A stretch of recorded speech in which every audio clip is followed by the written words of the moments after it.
Hola queridos amigos, bienvenidos a mi Story Channel. Recientemente publiqué un post donde hice una brevísima referencia con una pequeña crítica hacia los nuevos filósofos. Yo los llamo los tecnofilósofos porque en realidad están muy conectados con la tecnología, con la filosofía, la historia, la ciencia y muchas otros elementos más que son muy importantes que tengamos bajo la lupa. Y bien, la filosofía es una herramienta extremadamente poderosa. La pregunta es, ¿quién la utiliza y para qué? Las armas cambian territorios, cambian sociedades, pueden cambiar historia. El dinero cambia economías y eso es muy importante en una sociedad, la economía. Pero las ideas cambian civilizaciones enteras. Antes de que existiera una revolución, una religión, un sistema político o una tecnología transformadora, existió una idea. Y detrás de muchas de esas ideas encontramos una disciplina que a menudo es ignorada, no se tiene mucho en cuenta como lo es la filosofía.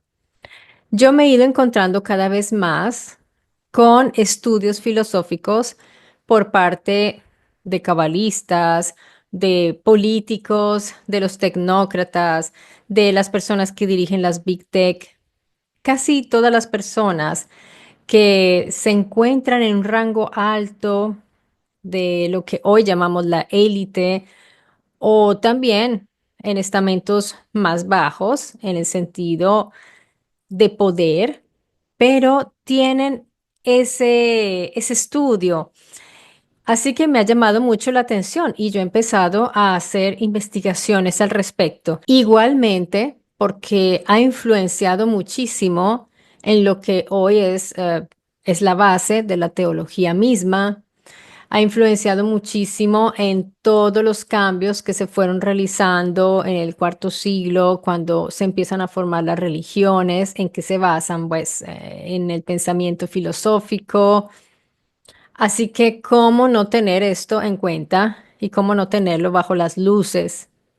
Filosofía viene del griego philos, que es amor, afinidad, y Sofía, que es sabiduría. Así que filosofía vendría siendo algo como amor por la sabiduría. En origen, no significaba poseer la verdad, la filosofía.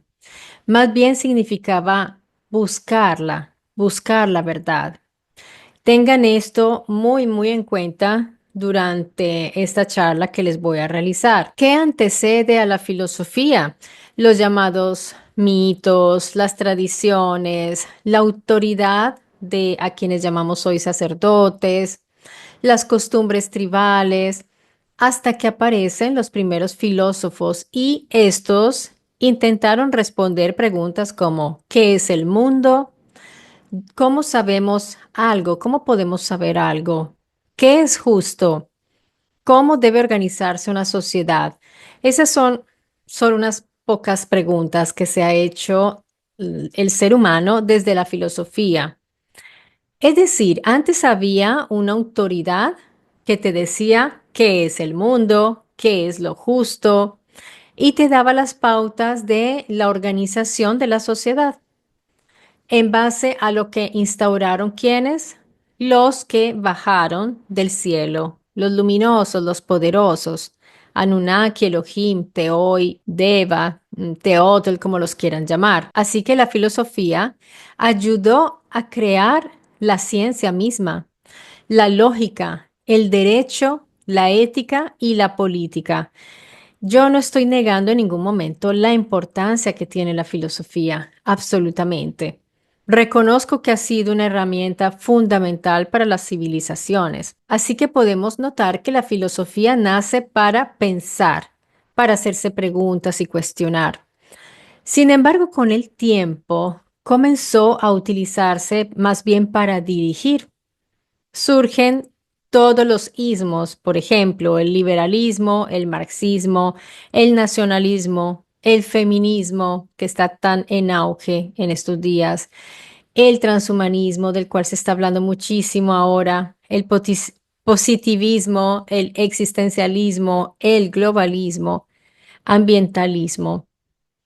Así que estarán de acuerdo conmigo en que no hay que banalizar absolutamente este tema. Desde la filosofía se han creado también programas de acción social como el comunismo, el fascismo y el ya mencionado liberalismo, además el anarquismo. Después de esto, quiero hacer alusión a un comentario de un usuario que comentó cuando hice el post haciendo una crítica hacia los actuales tecnofilósofos.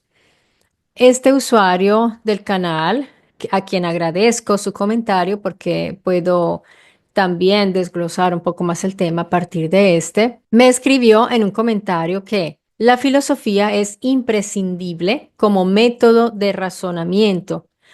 Por favor, y puso las manitos, por favor, no entremos en cuestionamientos de si es o no útil. Hay cuestiones que la ciencia no puede alcanzar y tal vez nunca alcance. Además, los científicos suelen comenzar con una presunción filosófica, una hipótesis que después intentarán probar o rechazar mediante el método científico. Bien, la primera afirmación cuando dice, el querido usuario dice, la filosofía es imprescindible como método de razonamiento, pues acabo de reiterarlo y siempre lo he reconocido que es importante como método de razonamiento. Lo he dicho en este canal. Y también, pues lo hice en mi publicación. Quizás no se entendió mucho, por eso quiero exponer esto aquí.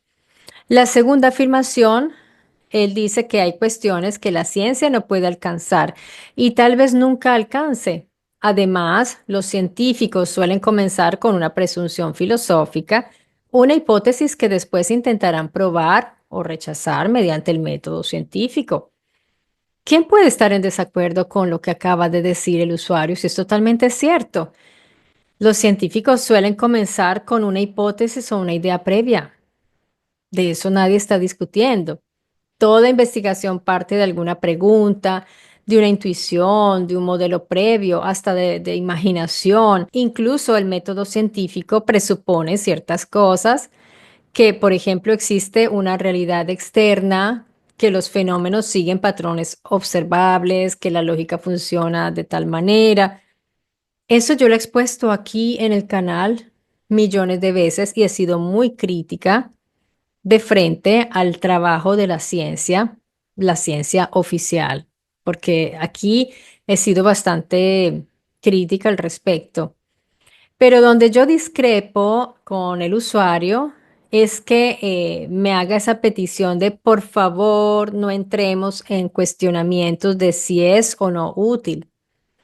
Primero que todo, yo no estoy cuestionando la utilidad de la filosofía en sí, porque lo dije en el post, es muy necesaria para pensar, para razonar, es útil. Pero lo que me parece a mí, desde mi punto de vista, que no está bien, es que no podamos ni siquiera cuestionar el rol de la filosofía, el rol que está adquiriendo hoy mediante ciertos exponentes de la filosofía, no la filosofía en sí. ¿Cómo la están usando? En este canal, por ejemplo, no hay temas tabú, queridos amigos. Ustedes saben que yo no tengo temas intocables como si fueran sagrados, no puedo cuestionar algo. No.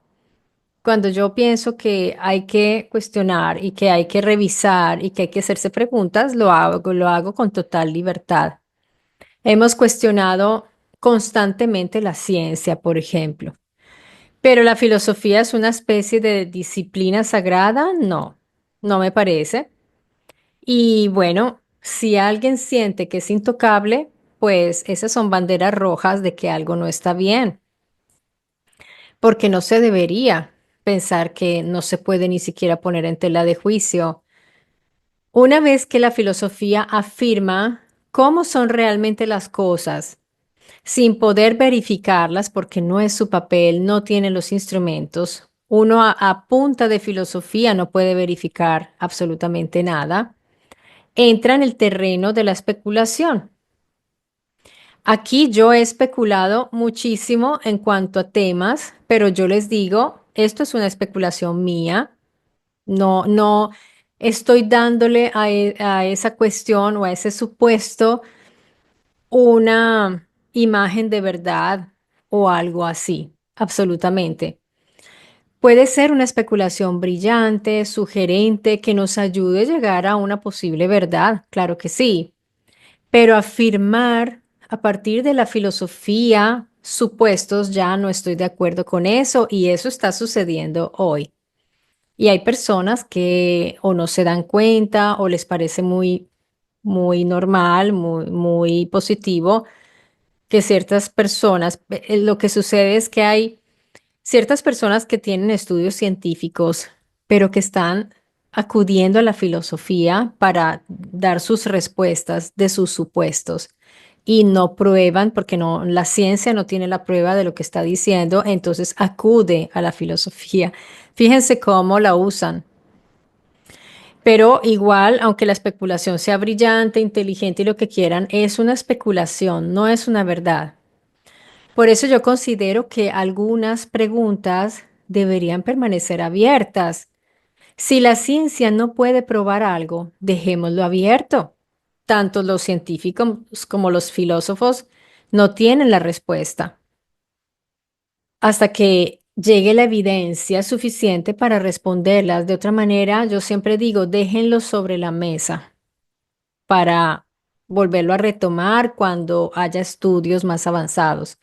Yo prefiero un vacío de conocimiento que es más honesto a una respuesta que pretende responder, pero no responde porque no lo puede demostrar. La filosofía puede señalar el camino, quien al final debe confirmar o refutar es el método científico. Así que pues me parece que se complementarían muy bien, pero no al contrario. No es al contrario, no es que la filosofía responde lo que la ciencia no. Ahí sí es un error. Si el método científico no llega a responder una cuestión, dejémoslo abierto y sin respuesta. Es lo que yo pienso. Mi cuestionamiento entonces es el siguiente. ¿Qué ocurre cuando determinadas corrientes filosóficas dejan de ser ejercicios intelectuales y comienzan a convertirse en programas de transformación social? Porque eso es lo que está sucediendo hoy. Proyectos de tecnología, de biología, proyectos sociales, financiados por gobiernos, universidades, fundaciones y grandes corporaciones. Estamos hablando aquí simplemente de preguntas, reflexiones existencialistas. No, esto es más serio. Quienes tengan una idea romántica de la filosofía deberían recordar que ésta creó el liberalismo, que terminó transformando sistemas políticos y que todavía se habla al respecto. El marxismo, que terminó transformando economías y estados. No voy a hacer comentarios personales. El nacionalismo, el cual terminó redefiniendo fronteras, por ejemplo. El positivismo que influyó en la educación. El utilitarismo, el cual influyó en leyes y políticas públicas. Y así, amigos, puedo continuar a darles muchísimos ejemplos más.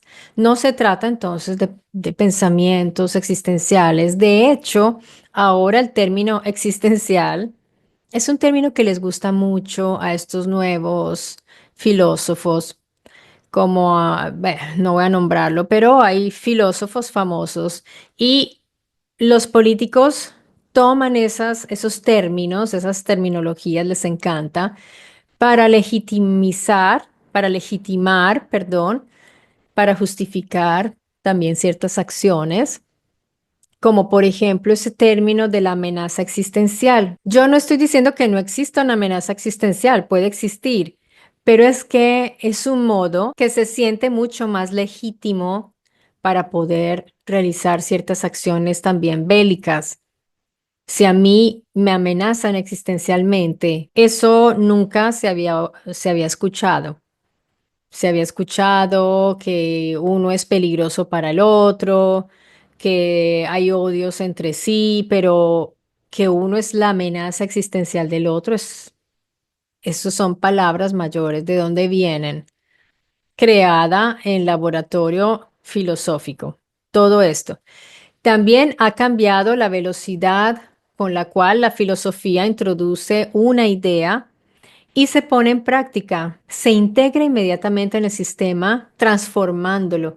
Porque miren, antes una idea filosófica podía tardar siglos en convertirse en una realidad social.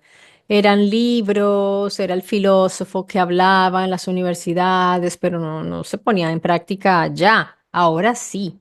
Eso es como horneando pan y sale y mijitos ya encontramos nuevas leyes, nuevos programas de una porque se ha creado una maquinaria que ya les voy a describir. En décadas o en pocos años se adoptan esas ideas y van a redefinir algo que siempre ha existido, pero que no tenía un nombre tan particular, tan bonito, tan especial, tan interesante. Todos los conceptos, todo lo que vivimos hoy ha existido siempre. No hay nada nuevo bajo el sol, como dice esa frase. Y aquí le hallo mucho sentido. Lo que cambian son los términos, lo que cambian son las palabras.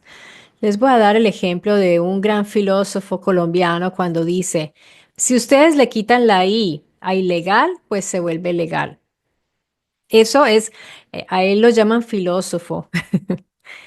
¿Por qué lo llaman filósofo? Porque hace este tipo de juegos de palabras. Es un filósofo totalmente absurdo y superficial, pero es para darles un pequeño ejemplo de lo que se puede lograr con la terminología que suene como más de respeto, como más académica.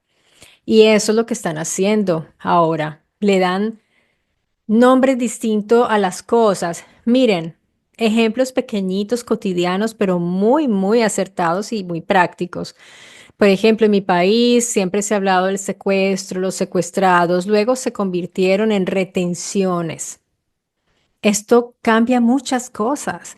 Uno no debe dejar pasar este tipo de situaciones, porque son realmente allí detrás. Hay una elaboración de alguien, hay una idea, hay un propósito y hay un programa.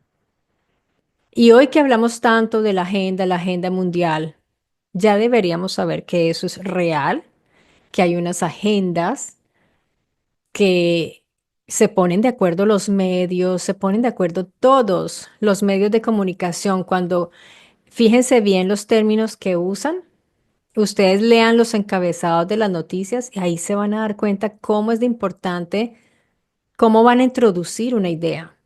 Cambia mucho la frase para que la gente no reaccione violentamente, para que la gente no vaya a linchar a la persona, para que la gente esté tranquila.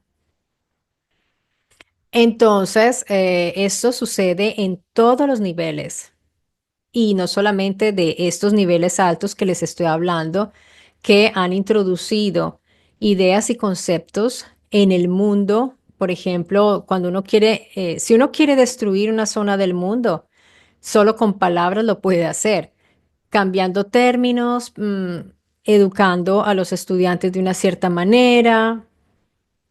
Así que, bueno, ojo con todo esto. Como reflexión les dejo esto. Y tenemos un ejemplo impactante, como el transhumanismo. Es una palabra, wow, que es fascinante, transhumanismo.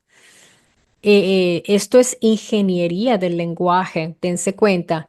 Posthumanismo, singularidad tecnológica, larga vida radical, gobernanza algorítmica, identidad digital.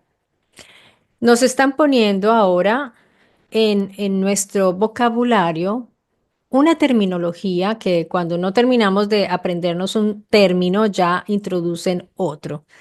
Una serie de neologismos que no debo negar, son muy interesantes y que son como las cápsulas de unos conceptos que ya existían, ya existían desde que estamos aquí, pero dándole estos nombres, estos términos que suenan como tan tecnológicos, como tan sci-fi, no sé, muy actuales, muy interesantes, futuristas. Pues nosotros como que le damos más atención porque se renueva todo y podemos también introducir nuevas ideas con lo que ya siempre ha existido. Antes de mi crítica, amigos, quiero aclarar, porque me gusta dejar las cosas claras, y es que no estoy cuestionando que existan fenómenos nuevos. Sí existen fenómenos nuevos y ya vamos a ver eso y los voy a abarcar de la mejor manera posible en mi nuevo libro que ya dentro de poco será publicado porque increíblemente logré escribirlo, o sea, en muy poco tiempo. Yo misma me sorprendo, pero pensé que me iba a demorar mucho más y bueno, ahí está, ya casi lo termino. Y todas estas ideas entrarán. Lo que yo cuestiono es si algunas corrientes actuales están presentando como una ruptura histórica absoluta, elementos que en realidad forman parte de unas tendencias humanas ya muy antiguas, comportamientos, pero con estas nuevas terminologías, los nuevos filósofos tienen buen material para escribir sus libros que después se van a vender como pan caliente. Aquí, por ejemplo, tengo uno a la mano, se los voy a mostrar aquí, que es el libro de Yuval Harari. ¿Por qué lo compré? Este libro de Sapiens, bueno, está en italiano, de animales a dioses, la breve historia de la humanidad. Lo vi a la mano en la librería y dije, bueno, tengamos al menos un libro suyo. No, no creo que vaya a conseguir más porque no soy asidua a Harari. Tengo una visión muy crítica de él, pero no la voy a dar aquí porque no es el video y no estoy aquí realizando una crítica como escritor, como pensador intelectual. Pero lo compro porque me gusta tener los libros de los autores a los cuales les hago crítica porque es bueno ver en sus palabras lo que ellos piensan y dicen, no lo que dicen los otros de ellos mismos, aunque él es muy activo en redes sociales, lo invitan a todas partes, no se pierde un TED, no se pierde un evento, así que pues no es tan difícil entender lo que piensa Harari. Así que estos autores y pues estudiosos de hoy tienen buen material porque renuevan y sacan nuevos términos como si fuera algo, como les dije, como una ruptura, algo nuevo. Es lo mismo pero con un paquete distinto y luego sí encontraremos elementos nuevos que son indiscutibles. Por ejemplo, podemos hacernos una pregunta respecto al transhumanismo, que se suele presentar como algo revolucionario. Pero yo me hago una pregunta, ¿no ha intentado siempre el ser humano superar sus propias limitaciones? Desde que fuimos construidos, desde que nos hicieron, hemos imitado a quienes nos crearon. Y bueno, puede haber personas que me están escuchando que no estén de acuerdo con esta hipótesis respecto a la creación, pero a la creación como la he expuesto aquí en el canal, no como la que interpretan a partir de la Biblia, porque ojo, la Biblia y los textos antiguos sí describen lo que pudo haber sucedido en el pasado, pero son las interpretaciones lo que han cambiado, sino ya es un creacionismo más concreto y material, distinto. Desde ese entonces, el ser humano siempre ha tratado de mejorarse, de mejorar su propio cuerpo, el ambiente donde vive, modificamos cualquier ecosistema donde hemos estado.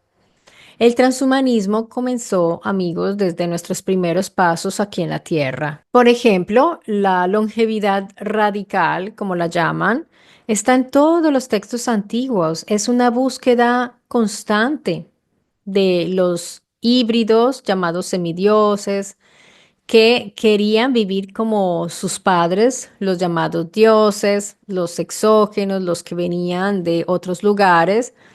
Nuestros antepasados deseaban esa vida larga, no eterna, porque nadie vive eternamente, pero al menos no en nuestro sistema, en lo que conocemos.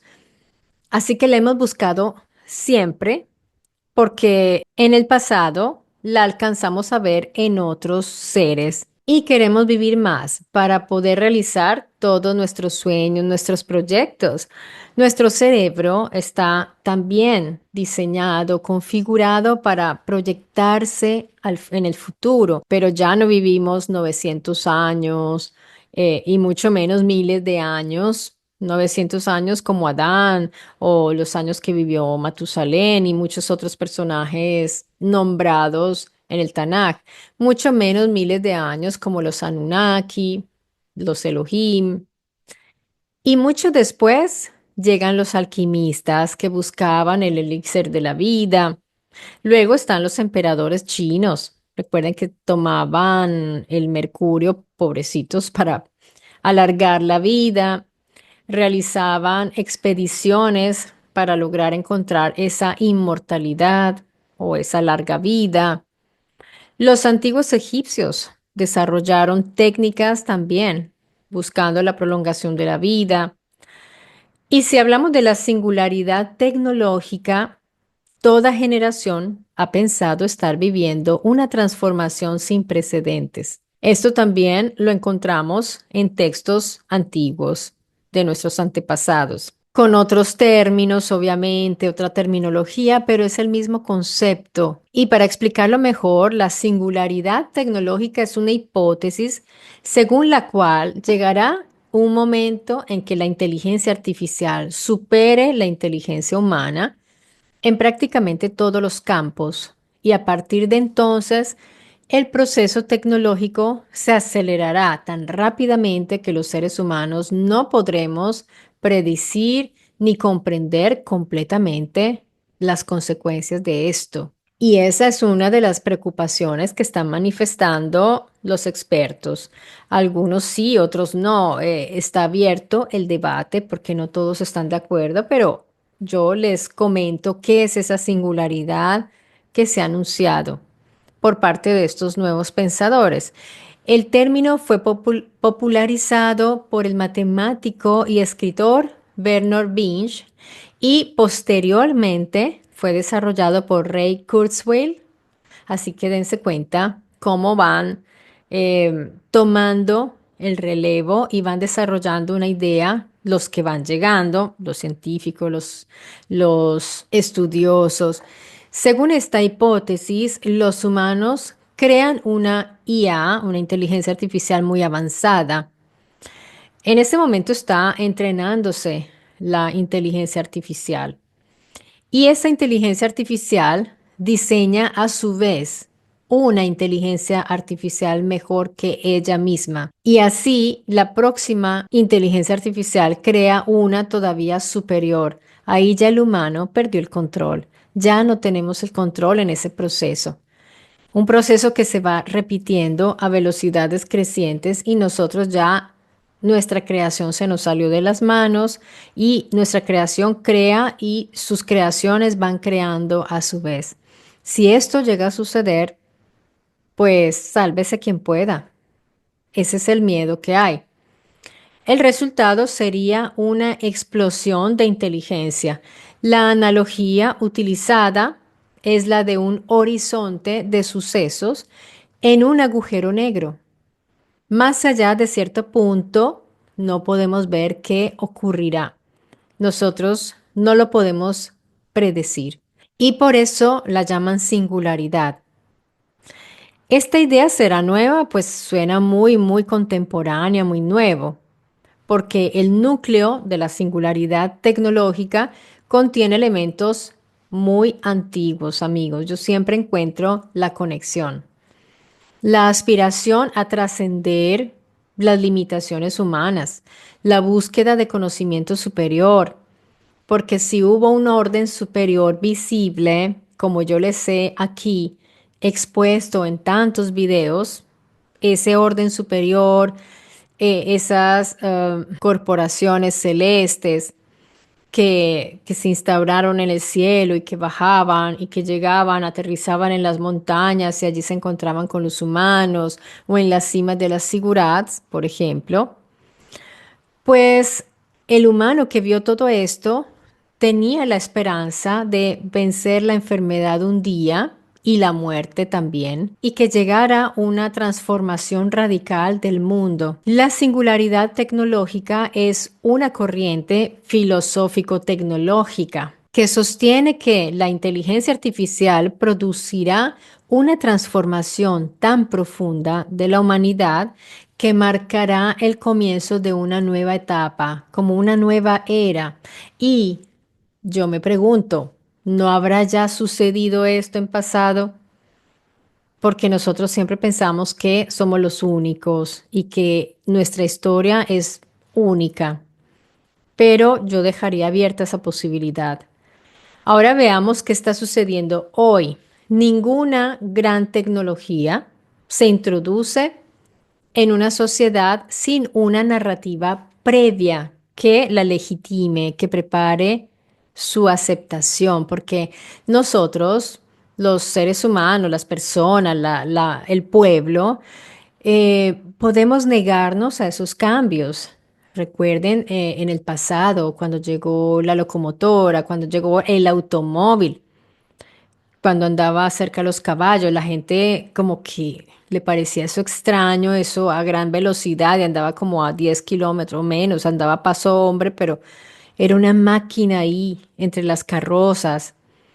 Así que es un elemento extraño, difícil de aceptar. Se necesitan los pensadores, los filósofos que la expliquen y que le abran el camino a estas nuevas tecnologías. Por eso son tan necesarios para quienes están instaurando no solo tecnologías, también nuevas ideologías, nuevas leyes y nuevas reglas sociales. Entonces, por ejemplo, como les mencionaba, el automóvil necesitó la idea de la movilidad. Así vendieron la idea de que necesitamos movernos, de la velocidad, ya no podemos, y además los caballos se ensuciaban. Bueno, ver las ventajas de esa máquina. Internet, por ejemplo, necesitó la idea de la conectividad global. Es necesario conectarnos, de aquí a que llegue la cartica y todo eso, chao. Las redes sociales necesitaron la idea de una comunidad digital que estuviera unida, que se pudiera comunicar. Y eso sucedió muy rápido, de un momento a otro se aceleró mucho. Y lo mismo sucede hoy con los implantes neuronales, porque ya estamos en eso, las interfaces cerebro-computador, la edición genética, bueno, la clonación, que ya eso como que ya pasó de moda, por ahora está ahí, la realidad aumentada, la realidad virtual, la inteligencia artificial misma y la extensión radical de la vida nuevamente la volvemos a mencionar, porque recordemos a todos estos hombres tecnócratas y millonarios que estaban pagando unos tratamientos muy locos para prolongar su vida, para verse más jóvenes. Y son estas personas, estos hombres pues que no son ancianos, pero tienen una mediana edad, pero que se ven súper jóvenes y se nota esa preocupación por mantenerse jóvenes. Esto es importante porque nos deja ver, entrever cómo será la sociedad futura. Y antes de vender la tecnología, entonces se vende la idea de que se necesita esa tecnología porque a veces, como les decía, hay rechazo al inicio, la gente no quiere, la gente es reacia porque yo cómo me voy a implantar un chip. Entonces creemos el celular y en el momento en que ya todos digan, bueno, pues entonces sí, acepto el chip porque pues mejor, el celular toca estarlo cargando, toca... Eso va a ser una tecnología viejísima dentro de pocos años, el celular se va a reemplazar. Están viendo cómo lo van a sustituir, pero siempre vamos a tener que tener las manos libres y en lo posible tener inmediata la información que estamos buscando. La conectividad es inmediata. Ahora estamos apenas como en la era paleolítica de la era tecnológica realmente. Y los filósofos, o mejor, como yo los llamo, los tecnofilósofos de hoy, son imprescindibles para las Big Tech, para las grandes empresas, porque en sus conferencias estos tecnofilósofos introducen las cuestiones, por ejemplo, ¿por qué necesitamos esa tecnología? ¿Por qué es necesaria? ¿Por qué sería aceptable moralmente? ¿Por qué sería deseable tenerlo? ¿Y por qué deberíamos invertir en ella? ¿Por qué sería entonces aquí ya hablamos del tema dinero, que es importantísimo, porque al final todos quieren eso. Esos tecnofilósofos están apoyados por las grandes multinacionales, corporaciones e instituciones. Así que yo pregunto, ¿es solo un interés social? ¿Creen ustedes que lo hacen por un interés social, por la humanidad? Ustedes dense cuenta que muchos de ellos ya tienen garantizados premios, son bestseller, cualquier cosa que escriban tiene garantía que se va a vender en todas partes. Aceptación de implantes, por ejemplo, neuronales, la edición genética, la longevidad, la IA, la realidad virtual nuevamente, cuando el metaverso, ¿se acuerdan? Que a veces todo esto recordemos que implica un control mayor sobre la sociedad, da mucho poder. Más tecnología tengamos a nuestro alrededor, más control sobre nosotros hay, menos privacidad. Tienen todos nuestros datos. Saben dónde vivimos, cuándo salimos. Ustedes solo miran en Google. Cuando yo llego de un paseo de vacaciones, siempre me pregunta, ¿estuviste en todos estos restaurantes? ¿Quieres hacer un comentario para que lo vean los demás? Ahí está. Sabe dónde comí, dónde cené, dónde fui. Y esa conectividad es dinero y poder para ellos. Para nosotros inocentemente, contentos porque nos vieron nuestros comentarios, nuestras críticas, 1.000, 2.000, 3.000 personas, no sé cuántas. Oh, soy muy popular. Ellos están ganando montones de dinero con nuestra vida, con todo lo que hacemos, decimos, pensamos, compramos, queremos, deseamos, anhelamos.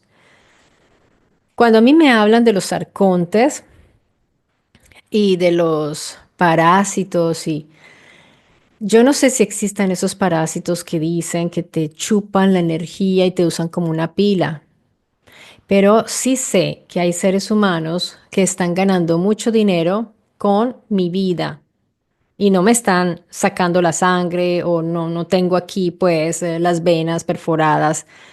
Simplemente me están sacando el jugo, literalmente, con todos mis datos, con lo que saben de mí, con cualquier cosa que yo haga, porque ya la conectividad la tengo. Y mientras más dispositivos yo esté manejando, cuando nosotros aceptamos todas esas apps que creen que es todo eso, ya saben todo y ellos usan todo, nuestra vida desde que venimos al mundo ahora la usan mejor que antes porque siempre la han usado, pero ahora es mucho más productivo.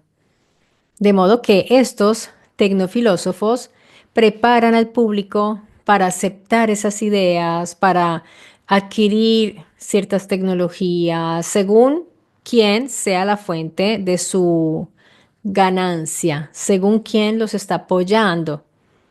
Yo veo que Harari es muy amigo de, por ejemplo, Klaus Schwab, por ejemplo, de Macron, de gente pues que no son cualquier persona. Y cada uno tiene como sus mecenas, sus amigos, sus contactos. Así entonces, pues la idea, el producto entra en nuestras cabezas y en nuestros hogares y nos volvemos más controlables y espérense que tengamos todos domótica, porque la idea es que todas las casas sean inteligentes. Mayor control, entonces, pueden cambiar medidas de seguridad, pueden cambiar las leyes, pueden espiarnos, compra y venta de nuestros datos. Todo eso es súper jugoso para ellos. Entonces, estamos hablando de una filosofía para meditar, para pensar, como para ser mejores seres humanos. ¿Será? Hoy algunas corrientes filosóficas cuentan con algo que antes no tenían. Por ejemplo, enormes recursos financieros, tecnológicos e institucionales para intentar convertir sus ideas en realidad. Y esas ideas se difunden luego en las universidades, fundaciones, laboratorios, medios de comunicación. Se ponen todos de acuerdo, empresas, inversiones. Así que pues la capacidad de transformar la sociedad está aumentando enormemente y ya lo pueden hacer en poco tiempo.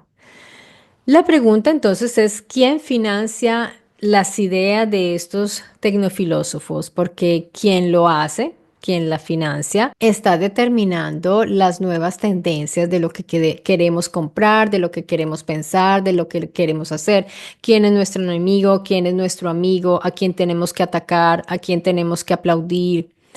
¿Qué capacidad tienen estos sujetos para transformar la vida de miles de millones de personas con estas ideas? Es un hecho observable, amigos, que cada vez más dispositivos recopilan datos, como les comentaba ahorita, y que los hogares tenemos asistentes de voz, cámaras, cantidades de sensores, dispositivos conectados. Nuestros teléfonos registran enormes cantidades de información, pues ya lo mencioné, todos nuestros hábitos, es impresionante.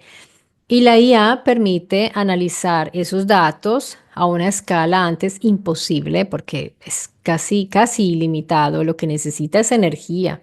Y ahora están viendo cómo van a alimentar ese monstruo porque se están quedando sin energía. Y pues ya están pensando como Elon Musk en adquirirla directamente del espacio. Miren que estamos llegando ya a esa civilización avanzada, pero todavía falta un paso muy importante para hacerlo. Vamos a ver si me acuerdo al final, para decirlo al final de este video. Gobiernos y empresas debaten sobre identidad digital, biometría, vigilancia automatizada. Están todos con las pilas puestas en esto. Muchas tecnologías suelen presentarse mediante beneficios reales porque te da más comodidad, puedes tener mejor salud, más seguridad, más eficiencia, más personalización, más rapidez, pero al mismo tiempo están generando también nuevas formas de recopilación de datos, seguimiento de comportamiento, como lo mencioné ya, y influencia sobre decisiones, porque nosotros a veces tomamos decisiones pensando que son nuestras, pero estamos siendo influenciados por nuestros dispositivos, por los algoritmos. Y la automatización de todo, eso para nosotros creo que no es tan bueno. Y bueno, algo que le pregunta mucho a Harari si esto es inevitable. Y él dice, somos imparables porque estamos acelerando el paso y el humano avanza hacia su transformación. Y lo estamos haciendo desde los inicios, pero ahorita estamos viendo una aceleración muy fuerte. Y ese paso rápido, esa carrera que nos está llevando hacia la transformación del humano, podría significar dos cosas que son extremas y antepuestas, son opuestas, como la autodestrucción o la trascendencia. ¿Se acuerdan de esa película Transcendence? Estamos frente a una calle que se bifurca a dos posibles vías. O vamos a autodestruirnos por esa aceleración en la que estábamos yendo hacia esos cambios, o vamos a trascender y ahí entonces llegaremos a esa famosa singularidad, que es como un ideal que tienen muchas personas y desde la antigüedad se pensaba como en un cambio de era, en un despertar, unos lo llaman el despertar. Yo diría que eso lo van a ver los humanos del futuro y quizás no nos toque a esta generación, pero está acelerando bastante el paso. Ante esto, yo diría que lo importante es estar conscientes de todo esto. Por eso yo traigo esta información al canal.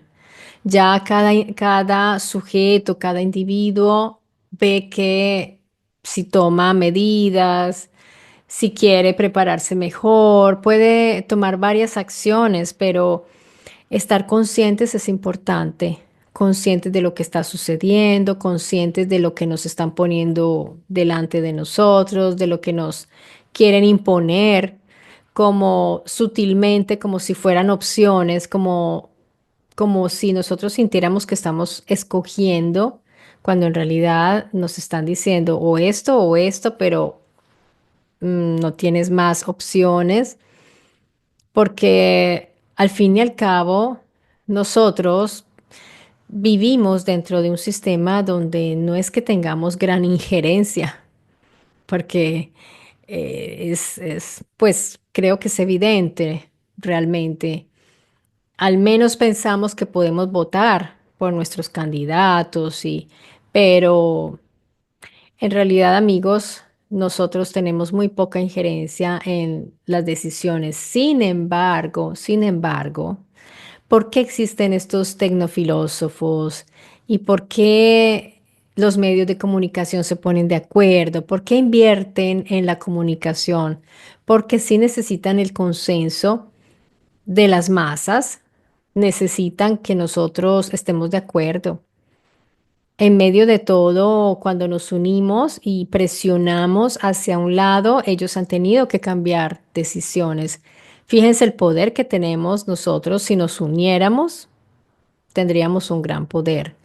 Pero es muy difícil porque precisamente con estas ideologías nos mantienen divididos.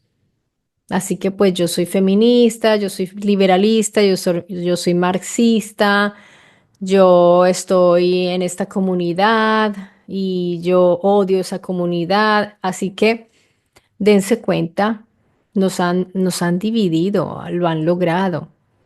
Lo han logrado. Cuando yo aquí critico a un político o doy una opinión, me atacan las personas que aman ese político, que lo siguen o que reciben beneficios de ese político, entonces, o que creen. Así que estamos en esa situación, amigos, no estamos unidos. Yo digo, está bien que pensemos distinto. Es que no tenemos que estar todos como una masa ahí uniforme.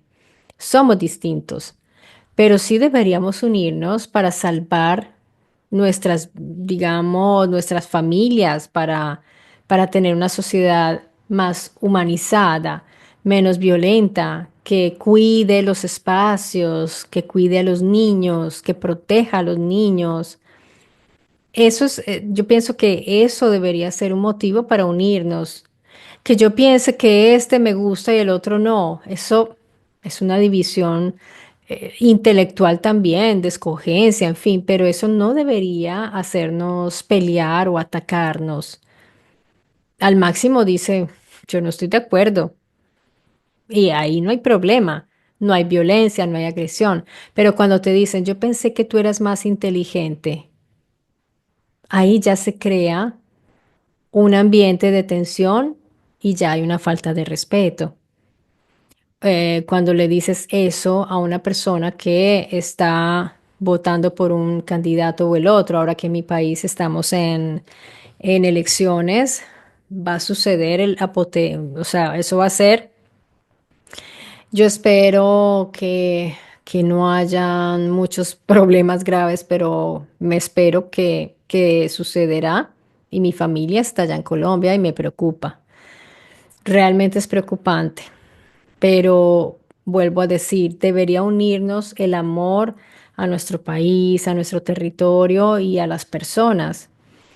Desafortunadamente, no siempre es así. Amigos, yo por ahora les mando un gran abrazo. Cuídense, cuiden a sus hijos, a sus familias, también a los niños en general, no solamente los de ustedes, los de sus familias, a los niños de la calle, a los... Estén pendientes de ellos porque ellos son el futuro y es muy importante cómo los estamos educando. Un gran abrazo. Hasta pronto.